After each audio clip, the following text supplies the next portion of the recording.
November is coming up fast and a lot of new games are landing. Hi folks, it's Falcon, and today on Game Ranks, new games that deserve your attention in November 2021. Starting off with number 10, it's Jurassic World Evolution 2. Now, this is somewhere along the lines of Jurassic World Theme Park. It's a business simulation where you essentially make a theme park with dinosaurs. Now, this worked out really well in the first Jurassic World Evolution. Kind of a dinosaur-themed zoo tycoon or roller coaster tycoon, somewhere between the two things. But it's a really well-liked game and did really well for the developers. I'm excited to see exactly what they add for the second. The previous game was set on an island, where this one is now set on the mainland United States. So that provides for a lot more terrain and biomes. And one thing I've heard mentioned is that the maps for this one are significantly, a lot larger than the first game. I don't have measurements exactly, but between the more visible improvements that they've been talking about, the return of Jeff Goldblum, Bryce Dallas Howard, it really looks like it's shaping up to be a fun entry to this franchise, and hopefully it's a long-running one that continues to improve over time. Jurassic Park Evolution 2 is landing on Windows, the PlayStations, and the Xboxes November 9th.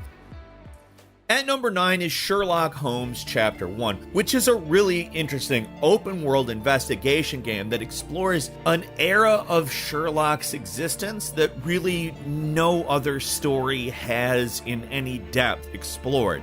This is an adolescent Sherlock Holmes who is just becoming an adult. He has a different best friend, still named John, but not John Watson, and there is a certain degree of vulnerability that they're specifically advertising this Sherlock to have. You're sort of constructing the Sherlock that everyone knows during the course of this story, and that sounds very interesting to me. We don't really get Sherlock Holmes origin stories ever, and when we do, he's usually of the age, he usually has a lot of mysteries under his belt, he's usually experienced, usually knows what he's doing. Here, we're supposedly going to get a somewhat unearned arrogance as you use the deductive reasoning and piece together clues in order to solve mysteries. I think this sounds like a very interesting and intriguing concept, and Frogwares has pulled off this type of game plenty of times, so I trust it. Sherlock Holmes Chapter 1 is coming to Windows, the PlayStations, and the Xboxes on November 16th. At number 8 is The Last Stand Aftermath, which takes on an interesting perspective of a zombie apocalypse game. You have been infected, and you ultimately will fall to the infection. That is the point of the game. When you take on a character, that's going to happen to them, period. The reason is there is a city behind a wall of humans who have survived the zombie apocalypse, and if anybody gets infected, it's agreed that that person has to leave. Your characters are infected, they have to leave. They go out into the wilderness, they survive, and take on tons of zombies in this roguelite. Now, I think this is a great idea for a scenario in which you can kind of go out, find hope for people. You can kind of be a use in your last period of time. It's clever because you die, you just start up as another survivor, and the game pretty much explains itself without having to. I like this. I played the demo, which is, by the way, available if you want to play it now, and it is an enjoyable game. It's not the prettiest thing you're ever going to see, but it is a visually pleasing adventure game, and the top-down combat works really well in my opinion. I enjoy it a lot. That is coming to the PlayStations, the Xboxes, and PC on November 16th. At number 7 is Call of Duty Vanguard, which is billing itself as the best World War II game. Now, that is a pretty tough order to fill, so I think they know they have an ace in the hole, or they're really good at marketing. One of the two, I don't know. But I have to say I like the sound of the campaign. You've got modern warfare style mechanics, you got blind firing from behind cover, you got destructible environments, and you basically play through the establishment of the special forces to deal with the immediate fallout of World War II. There's also, of course, zombies, there's multiplayer. We all know what we get in a full-ass Call of Duty game. And honestly, this could really be a good version of it. I'm looking forward to this, and I'm not typically looking forward to a ton of Call of Duty games. Every few titles of them, I'm more interested, and this is one that I've had my eye on a little bit. I think that it's going to be good. Call of Duty Vanguard is hitting the PlayStations, the Xboxes, and Microsoft Windows on November 5th. At number 6 is Final Fantasy XIV Endwalker, an expansion to Final Fantasy XIV that continues the story and directly confronts the Garlean Empire. For the most part, it's not said that there's going to be a lot of changes to the base game's systems. Like, you're going to get quests the same way, you're going to have the same battles, and that's not bad because Final Fantasy XIV is great. It's a game that has a very checkered history that resulted in really a superior product. And although this got delayed a year thanks to the pandemic, I think that ultimately continuing on with the Final Fantasy XIV narrative is a great idea because frankly it's a great and fun world to exist in. Endwalker is landing on the PlayStations and Microsoft Windows on November 23rd.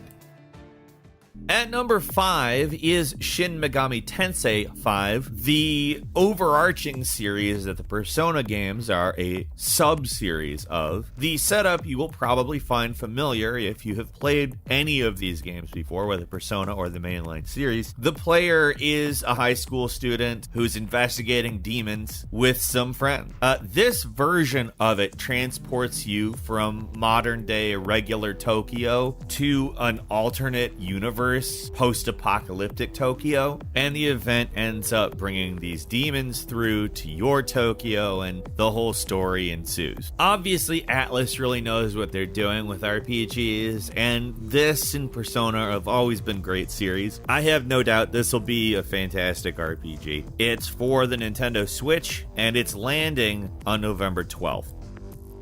At number 4 is Pokémon Brilliant Diamond and Shining Pearl, which is a mouthful, but it makes sense because it is a remake of Diamond and Pearl, so they added adjectives, let you know that it's way better, brilliant and shining, so to speak. The art style of this game drew some controversy, but I don't know that it's something that I would consider to be a detriment in any real way. I mean, it's obviously a new Pokémon game based on old Pokémon games, so to some extent you have an idea what to expect narratively, as well as with the last few Pokemon games, the mechanics that have been refined and brought into a 3D space. It's pretty, I think, easy to understand what you're going to get from this, so if the art style turns you off, I could kind of understand, but I have a feeling it's still going to be a great version of these games anyway. Obviously, being a Pokemon game, these are a Nintendo Switch exclusive, and Pokemon Brilliant Diamond and Shining Pearl are landing on November 19th.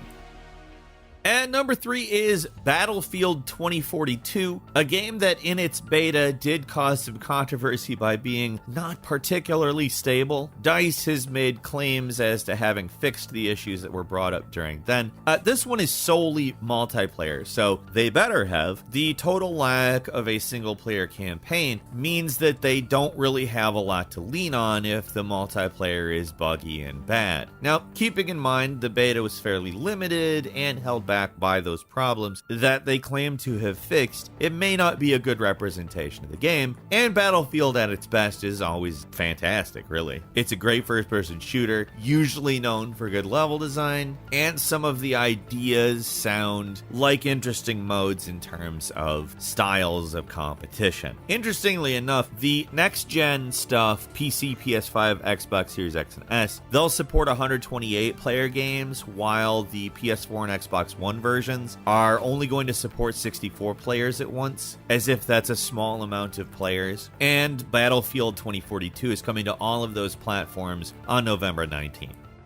At number 2 is Forza Horizon 5. Obviously, Forza Horizon is kind of your arcadey cousin to Forza, and in terms of which I prefer, I am a Horizon person. I much prefer the slightly arcadey racing. However, this is by far the best looking of any Forza game ever. It's set in a fictionalized representation of Mexico, has a new weather system where you can see storms coming, there's multiple climates, multiple seasons, seasons, multiple biomes. There's also this mini arcade mode they've added where they have these mini games that you can find all around the map. It sounds like a lot of fun in terms of a multiplayer thing. And on top of what we already normally expect from a Forza Horizon game, should be interesting diversions. Obviously, it is exclusive to the Xboxes and Windows. Forza Horizon 5 is landing on November 9th.